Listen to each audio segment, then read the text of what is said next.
Hey folks, today I'm out for a ride heading over to the Swansea Valley, and I'm going to be riding up some of the hardest, most challenging climbs that little area has to offer. So taking my beta-alanine, my bicarb, we're all ready for a hard session on the climbs. What a beautiful morning view.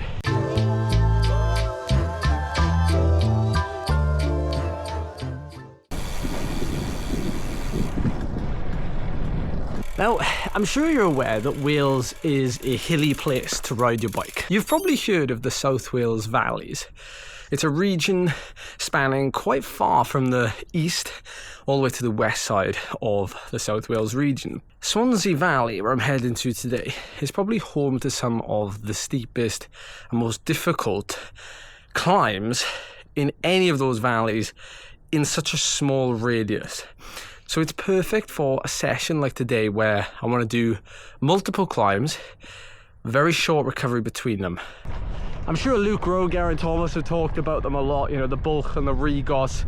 Those are some very long climbs, or some of the longest that we have in the region. I'm not clickbaiting you by saying this, but like some of the climbs are very hard, very difficult indeed. And there's one road in particular called Llangwici, which I like to call it. It could be Llangwic, but Llangwici sounds better. Many people have actually struggled to get up and have had to walk. Now, it's partly because the road is so narrow. It goes up through some houses, which a lot of these climbs do, which makes them very steep, but also they top out on the moors, and it's really wonderful up there. But much like Llangwici, a lot of these climbs, they're narrow, they have grass growing up the middle, they're steep, the road is broken, so they turn out to be quite technical and tricky. And Llangwici is very much a tricky climb. I've only gone up there twice, once on just a normal ride, and again like flat out. And that flat out, I think I was doing about 4 miles an hour. It was very slow going, and even today on this gearing with a little bit of rain in the air, I probably won't get up it. It is actually on Simon Warren's X list of climbs, but it's one that people just avoid like the plague. But it's also quite difficult to find.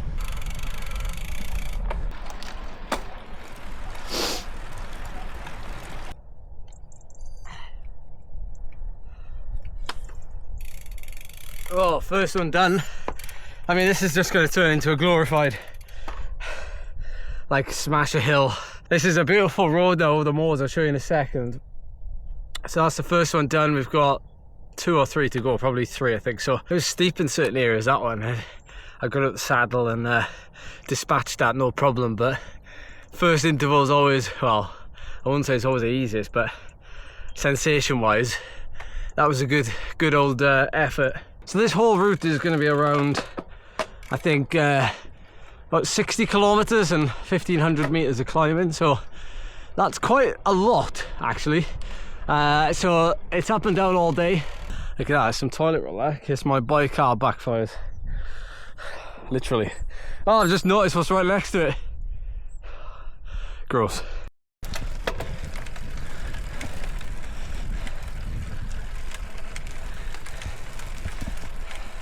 That's a thumbnail shot right there. I'm stuck in the big ring. Sorry. So I'm just gonna set you up on my handlebars here, but I wanted to show you this is the next portion of the ride. So I'm just coming down this lane down into this like little dip. The main road is down there, and then it's like straight up the other side back out onto the moors. Alright, we're going to try this camera angle up the sides. Alright, we're literally going to cross this road and then straight uphill. Straight off a descent into a climb, yeah. I absolutely hate these.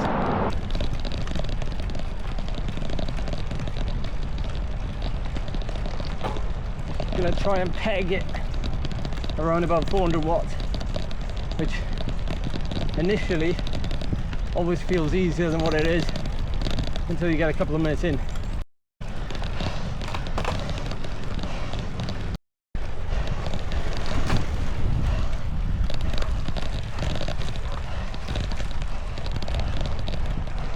That's an unusual camera angle, I bet. Wow, that's a nice view there. this climb seems to just go on and go on, but the actual initial bit, the main part of the climb, I managed to do fairly well, so I'm happy with that. So I don't know where you guys are in your training, but at the minute I'm working primarily on these sort of length intervals, anywhere kind of between 3 minutes and 10 minutes in length. And really, this whole period of the next 8 weeks, I suppose, for the British Hill Climb Championships is focusing primarily on the components of VO2max, anaerobic power and stamina, and where I am currently is in the former. So these efforts now today are bread and butter stuff, to be honest, but where I'm looking to move to in the coming weeks is more your shorter, much shorter efforts. And to be honest, I'm quite excited for it, because the 2-minute effort I did about a week and a half, 2 weeks ago, you know, that was very promising signs. And obviously a big part of, you know, producing, you know, a whole lot of power in a very short space of time is freshness. I think we sometimes forget that. You know, we're always training and thinking about, you know, how much harder can I make this session, and, you know, what's the progressive overload for me to do here. But at the end of the day, you'd be surprised what you can pull out the bag just by having a couple of days of rest without actually doing any specific training for a short effort such as that, even though it is actually fairly long. But you know what I mean. You'd be surprised at how much that freshness, you know, really brings out that peak power. So there's a little note, really, not to neglect that rest. I really am escaping that rain cloud behind me, although I do have to head back that way. Let's hope I don't get rained on. Wow, this is fantastic up here. It's actually been ages since I've been up here. I'll have to find out on Strava and put it on the screen, because this is just incredible, guys. Look at this.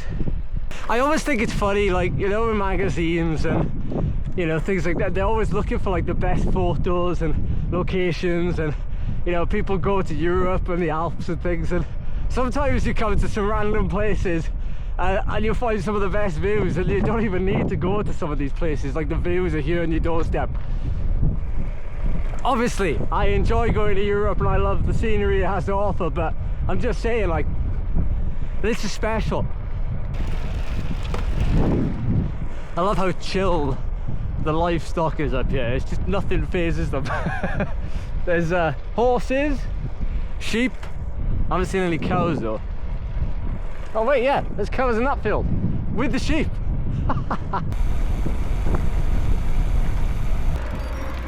Gotta let the car go past. So this one I've done once or twice, and I think it's very steep, but it's also a very good surface, so that's a rare combination in these parts. Right, yeah, this is pretty steep. Well, I'm gonna get stuck into this one, and as many UK hill climbers will know, the grip box is a sign of a very steep climb.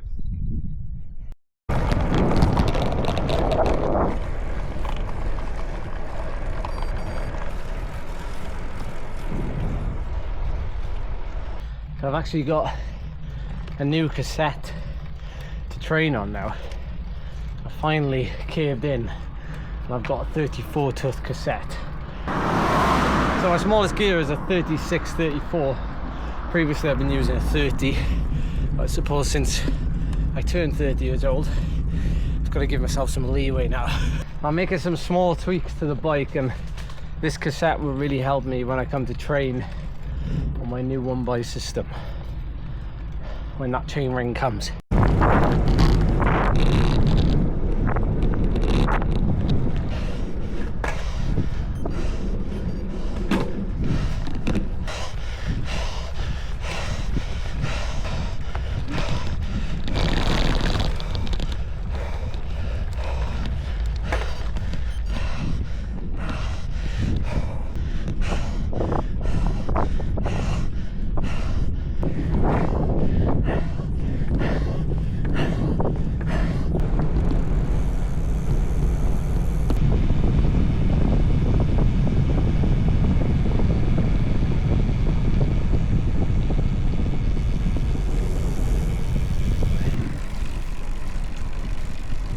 Well, there we go, that's the session complete.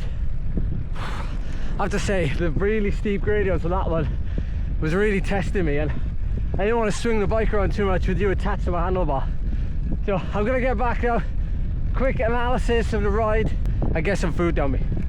Well, that was a super good ride. I'm gonna check out the details in a second, but first I'm gonna prep some food. I've got some leftover chicken from yesterday, and I'm gonna have it with some whole grain rice. So it was a Thai style chicken peanut stir fry with green beans and peanuts. I actually added more chicken to the recipe because I knew I would end up carrying that over to today. And there's a whole lot of protein there. Hopefully it'll last me a couple of days. I'm still wearing my old cycling shoes in weather like this. I'm not wearing the new ones. I need to put these socks into soak, otherwise they are not going to stay white. Hey! Well, that's always a good sign.